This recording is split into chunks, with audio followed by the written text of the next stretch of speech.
Welcome back to MetaMonth.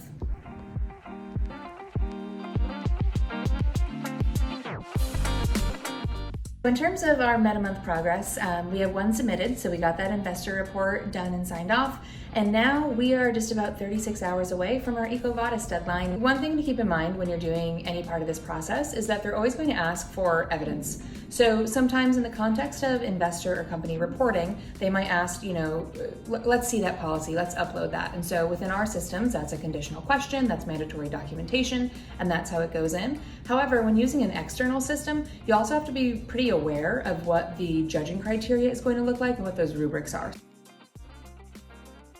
In the context of what we're doing, the number one thing to put at the forefront is decision-ready information. And so one of the foremost things that I can do as part of our head of regulatory strategy and sustainability is to pull across all of these pieces of information and say, what are we ready to report on today? And what can we make decisions on based on what we know? Keep in mind what you want those outputs to look like. So for example, I'm putting together our carbon inventory report.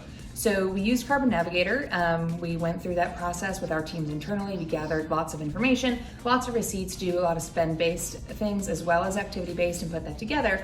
And so really we want to fully represent that. Something that's super important to keep in mind and really helpful when kind of contextualizing this process, any one of these metrics or indicators, anything that you're collecting is going to represent inputs, outputs, resources, activities, investments that have gone into all of these things. Keeping in mind that it's not just this one reporting at this one point in time, but it's actually a much broader process that goes behind the scenes, can be really helpful in bringing this to life with your teams.